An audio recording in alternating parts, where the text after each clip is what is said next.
It's a very interesting question, my dear friend. So if you want, you may put a star on this question. Question 56, you may put a star. Maximum production capacity of JK Limited is 5,20,000 units per annum. This is maximum capacity 5,20,000 per annum. Means 100% capacity is 5,20,000 units. Details of estimated cost of production are: direct material 15 per unit, direct wages rupees 9 per unit, subject to minimum 2,50,000 per month. Fixed overheads rupees 9,60,000 per annum. Variable overheads rupees 8 per unit. Now semi-variable overheads. Semi-variable overheads are rupees 5,60,000 per annum to 50% capacity. Means up to 50% capacity, it is 5,60,000 per annum. And additional 1,50,000 per annum for every 25% increase in capacity or a part of it. ये sentence को interpret करना पड़ेगा. इसका मतलब है semi variable overheads है वो 5,60,000 per annum है अप टू 50% कैपेसिटी. यहां तक तो ठीक था मीनिंग. अब एडिशनल, ये खर्चा एडिशनल और कितना लगेगा 1,50,000 per annum for every 25% increase in capacity और पार्ट ऑफ इट. यानी 25% इंक्रीज हो या उसका कोई हिस्सा हो, पार्ट ऑफ इट 5% इंक्रीज हो, 10% हो, 15% हो, अप टू 25% इंक्रीज तक 1,50,000 पर एनम एडिशनल लगेगा. अप टू 25%, फिर अप टू 25% और पार्ट ऑफ 25%. यानी 18% कैपेसिटी भी इंक्रीज हुई तो खर्चा डायरेक्टली 1,50,000 से बढ़ेगा.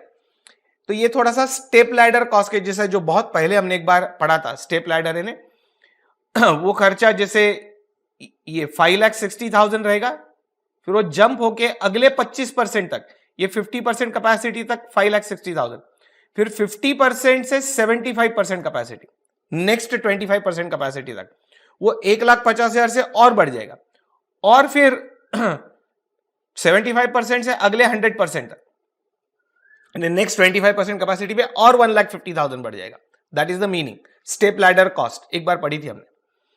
क्वेश्चन है, JK limited work at 60% capacity for first 3 months during the year 2008, but it is expected to work 90% capacity for remaining 9 months. पहले 3 महीने 60% कैपेसिटी, अगले 9 महीने 90% कैपेसिटी.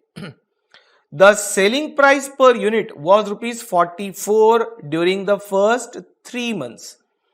पहले 3 महीने की सेलिंग प्राइस दी है 44 rupees. Calculate what selling price per unit should be fixed.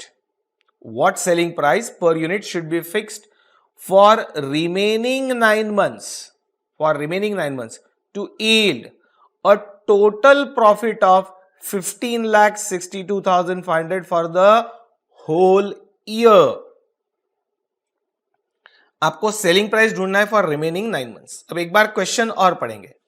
Question को star लगाया ने, थोड़ा सा ट्रिकी है.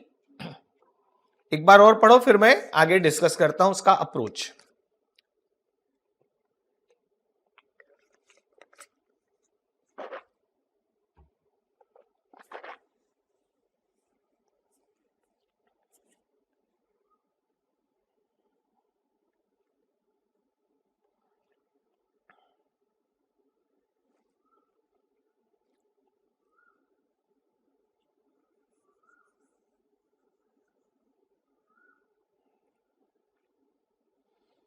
Just go through it carefully once again.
Gone through my dear friends, data याद नहीं रखना है, अब इसका अप्रोच ध्यान में रखो, हम क्या अप्रोच लेंगे। वो फर्स्ट 3 मंथ्स के लिए वो 60% कैपेसिटी यूज हो रही है, तो उसकी कॉस्ट निकालेंगे 3 मंथ्स की। 9 मंथ्स की कॉस्ट अलग आएगी क्योंकि उसमें 90% कैपेसिटी यूज हो रही है। तो मैं 2 कॉलम बनाऊंगा, एक 3 मंथ्स, एक 9 मंथ्स। और हम 3 मंथ्स के लिए सभी कॉस्ट लेंगे, वेरिएबल, फिक्स्ड और सेमी वेरिएबल, सभी कॉस्ट लेंगे। 9 मंथ्स के लिए भी सभी लेंगे, वेरिएबल, सेमी वेरिएबल और फिक्स्ड। एक बार 3 मंथ्स और 9 मंथ्स की कॉस्ट आ गई, इंटरप्रेट और करेंगे हम पढ़ते समय और डिस्कस करूंगा, डोंट वरी। एक बार वो दोनों कॉस्ट आ गई तो दोनों की total will be annual cost. आप सिर्फ अप्रोच समझो क्या करना है। 1 साल की कॉस्ट आएगी। अब आपको लास्ट लाइन में प्रॉफिट दिया है 15,62,500, last line for the whole year. आप टोटल कॉस्ट में प्रॉफिट ऐड करेंगे तो टोटल सेल वैल्यू हो जाएगी, पूरे 1 साल की सेल वैल्यू। ये 1 साल की सेल वैल्यू में से 3 महीने का सेल्स माइनस कर देंगे। अब 3 महीने का सेल्स कैसे मिलेगा? 44 पर यूनिट दिया है ना आपको, 44 per unit into number of units निकाल लेंगे हम। आपको फुल कैपेसिटी 100% कैपेसिटी दी है ना, उससे हम पहले 3 महीने की कैपेसिटी का प्रोडक्शन निकाल लेंगे। तो वो क्वांटिटी इंटू 44 रुपीज, तो 3 महीने का सेल मिल गया आपको। टोटल सेल्स में से 3 महीने का हटा दिया तो रिमेनिंग 9 मंथ्स का सेल्स मिल गया। रिमेनिंग 9 मंथ्स के सेल्स को 9 मंथ्स की जो क्वांटिटी है उससे डिवाइड कर देंगे तो आपको सेलिंग प्राइस मिल जाएगी क्या, to be fix for remaining 9 months. मैं लास्ट लाइन की बात कर रहा हूं। लास्ट लाइन में क्या पूछा है आपसे? Calculate what selling price should be fixed. एक बार और 3 महीने की 9 महीने की कॉस्ट निकालेंगे, ऐड करेंगे total cost for the year, profit add करेंगे for the year, total sales for the year मिलेगा। टोटल सेल्स में से पहले 3 महीने का सेल हटा देंगे क्योंकि पहले 3 महीने की सेलिंग प्राइस दी है, तो आपको बचे हुए 9 मंथ्स का सेल मिल जाएगा। उसको क्वांटिटी से डिवाइड करेंगे तो सेलिंग प्राइस पर यूनिट आ जाएगी। बस कुछ जगह पर इंटरप्रिटेशन करना है, वहां पर मैं आपको सही समय पे ले जाऊंगा। अब मैं आपको आंसर पे ले चलता हूं। पहले बस इतना ध्यान रखना, maximum production is how much? 5,20,000 per annum.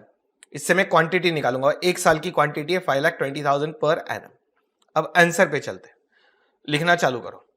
Question 56/75,